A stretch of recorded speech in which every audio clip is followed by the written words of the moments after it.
Good morning, welcome all of you. And today topic is gymnosperm. Gymnosperm में भी हम study करेंगे cycas की. तो आज हम देखेंगे साइकस को. जैसा कि आपको दिख रही है ये लाइफ साइकिल ऑफ साइकस. तो पहले हम थोड़ा जिम्नोस्पर्म के कुछ कैरेक्टरिस्टिक्स देख लेते हैं. तो जिम्नोस्पर्म आप जानते हो कि जिम्नोस्पर्म हम बोलते हैं नेट सीड या नेट ओव्यूल्स. ये ऐसे प्लांट्स होते हैं जिनके बीज जो है ओपन होते हैं. इनके बीज जो है हम अपनी आंखों से भी देख सकते हैं, यानी कि नेट सीड होते हैं. अगर इनके बीजों को हम आसानी से देख सकते हैं, ये इतने बड़े साइज के होते हैं कि इनका सीड्स हमें दिखाई दे जाता है. तो आज हम इसी की स्टडी करेंगे.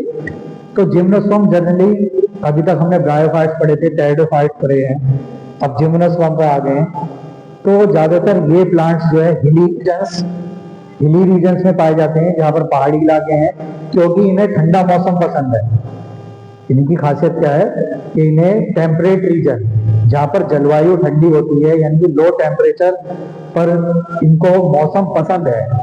तो ज्यादातर ये प्लांट्स कहाँ पाए जाएंगे? हिली रीजन्स में पाए जाएंगे. जितना भी हमारे इंडिया का हिमालय वाला भाग है और जितने भी हिली रीजन्स है, वहां पर ये प्लांट्स पाए जा रहे हैं. इनकी खासियत ये है कि ये जो प्लांट्स हैं हम इन्हें रूट स्टेम लीफ में डिफरेंशिएट कर सकते हैं, यानी कि इनके अंदर रूट स्टेम लीफ पाए जाते हैं. और ये प्लांट्स कम हाइट से लेकर काफी बड़ी हाइट तक भी होते हैं. आपने देखा हो कि आप हिली रीजन्स में जाते हैं तो पहाड़ों पर कुछ प्लांट लगे हुए होते हैं, तो वो जितने भी होते हैं जिम्नोस्पर्म होते हैं. और इनके बीज जो है कॉर्न के रूप में होते हैं, कॉर्न शेप में होते हैं. तो ये जो बीज होते हैं, ये जब गिर जाते हैं तो हम इनको सजावट के सामान के तौर पर भी हम घर पे इस्तेमाल करते हैं. तो आज हम स्टडी करेंगे साइकस की. तो कुछ पहले हम जिम्नोस्पर्म के कैरेक्टरिस्टिक्स देख लेते हैं. एक तो ये नेट सीड प्लांट हो गए. हैबिटेट मैंने बताया कि कोल्ड रीजन, ठंडे इलाकों में पाए जा रहे हैं, हिली रीजन में पाए जा रहे हैं. अपीयरेंस ऑफ कॉनिफर्स की तरह नजर आते हैं. वाइडली डिस्ट्रीब्यूटेड है, कोल्ड क्लाइमेट में पाए जा रहे हैं ये, और एरिड कंडीशन में भी ये पाए जाएंगे. कुछ जो ऐसे हैं जिम्नोस्पर्म जो जनरली वुडी प्लांट्स हैं और ट्री लाइक भी हैं. कुछ पेड़ ऐसे भी हैं जो लगभग 4000 साल पुराने भी हैं.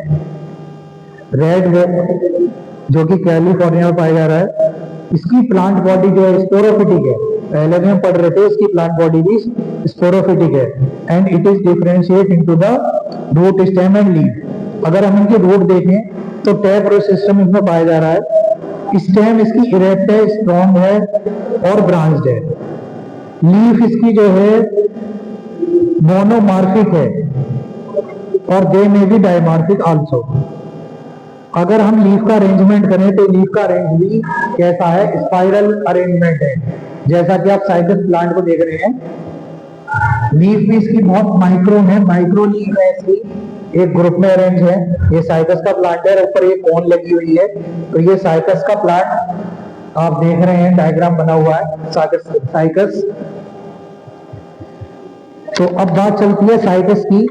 जैसे कि आपको बताया जा रहा है कि ये हिली रीजन्स में पाया जा रहा है साइकस जो है, और इसमें दोनों तरह की ऑर्डर्स हैं.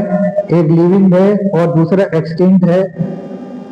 लगभग साइकेडेसी में 10 लिविंग जेनरा भी पाई जा रही है.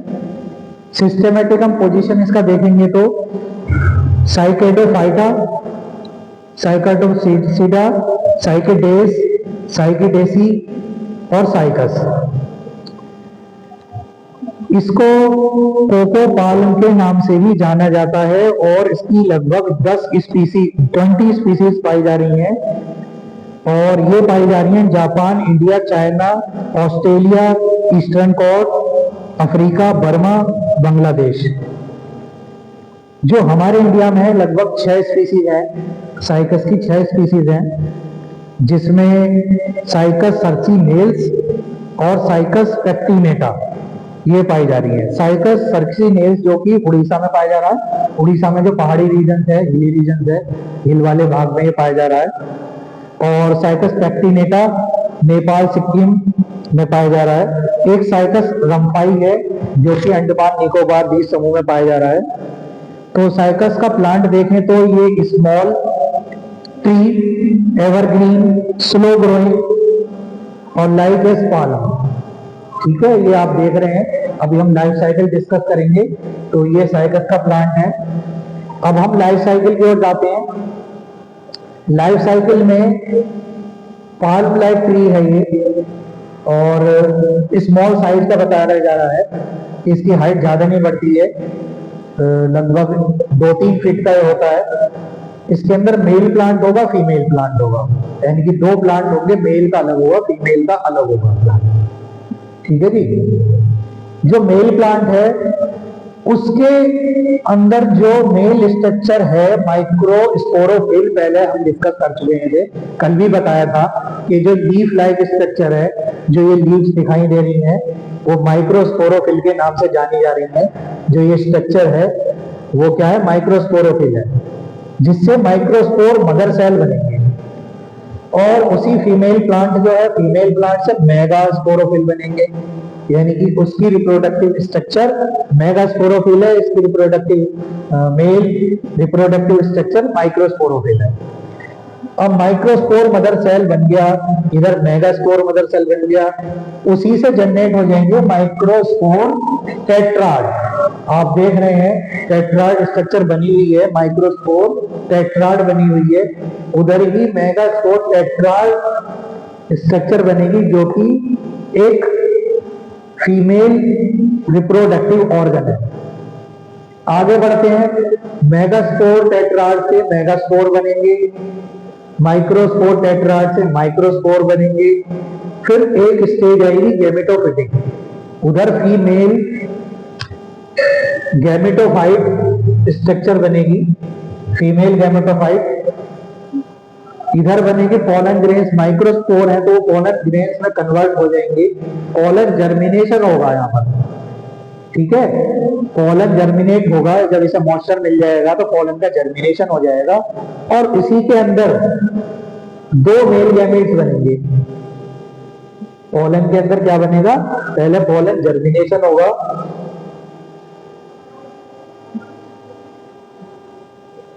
और 2 मेल गैमेट्स बनेंगे।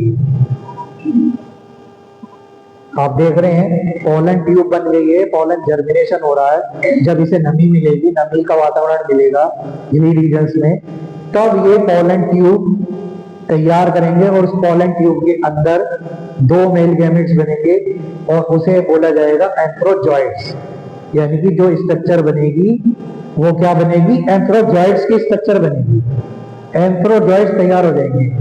उधर फीमेल गैमेटोफाइट तैयार होगा, और उससे आर्चिगोनियम प्रोड्यूस होगी। आर्चिगोनियम एग प्रोड्यूस करेगा, एग सेल बन जाएगी। एग सेल के बाद fertilisation take place, fertilisation and fusion take place, and zygote are form. Zygote are form. Zygote में क्या होगा? जायगोट में सेल डिवीजन शुरू हो जाएगा, धीरे धीरे डिवीजन शुरू होगा, और उस डिवीजन से सबसे पहले प्रो एम्ब्रियो बनेगा। लगातार डिवीजन हो रहा है तो डिवीजन होने से एक प्रो एम्ब्रियो तैयार हो जाएगा। एम्ब्रियो होने के बाद प्रो एम्ब्रियो से एम्ब्रियो तैयार हो गया, यानी लगातार उसकी स्ट्रक्चर बढ़ रही है, और उसी से ही सीड तैयार हो जाएंगे। एम्ब्रियो से सीड तैयार होगा। जब इसे फेवरेबल कंडीशन मिलेगी, नहीं मिल जाएगी, तो ये एक पूरा साइकस का मेल और फीमेल प्लांट तैयार करेगा। समझ रहे हैं आप? सीड से ही दोबारा से या तो फीमेल प्लांट बन जाएगा या मेल प्लांट बन जाएगा। 2 तरह के प्लांट बनेंगे, मेल और फीमेल प्लांट। तो इस तरह से ये लाइफ साइकिल चल रही है साइकस की।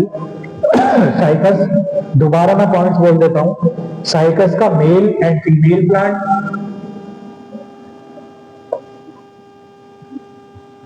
सबसे पहले साइकस का मेल और फीमेल प्लांट बनेगा, फिर उससे माइक्रो स्पोरोफिल तैयार होंगे, मेगास्पोरोफिल तैयार होंगे। उधर माइक्रोस्पोर मदर सेल बनेगी, इधर मेगास्पोर मदर सेल बनेगी। फिर माइक्रोस्पोर टेट्राड बनेंगे, उधर मेगास्पोर टेट्राड बनेंगे। टेट्राड मतलब 4 सेल होती है, टेट्रा मतलब 4 सेल। 4 सेल स्ट्रक्चर यहाँ तैयार होगी। उसी से फिर मेगास्पोर बनेगा, इधर माइक्रोस्पोर बनेगा, माइक्रोस्पोर से पोलन ग्रेन बन जाएंगे, पोलन ग्रेन का जर्मिनेशन होगा, जर्मिनेशन होने के बाद दो मेल गैमेट्स बन जाएंगे इसी के अंदर, उधर फीमेल गैमेटोफाइट का भी डेवलपमेंट चल रहा है, ठीक है, फीमेल गैमेटोफाइट का डेवलपमेंट चल रहा है।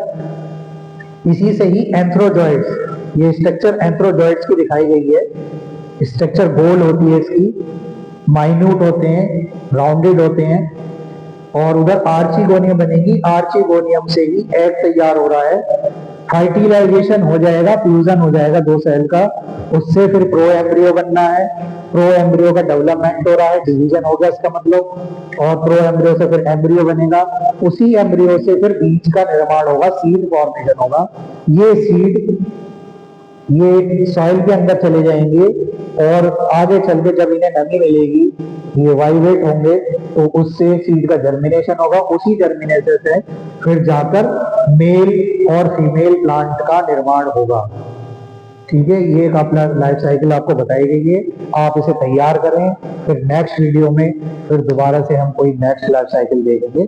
Thank you very much.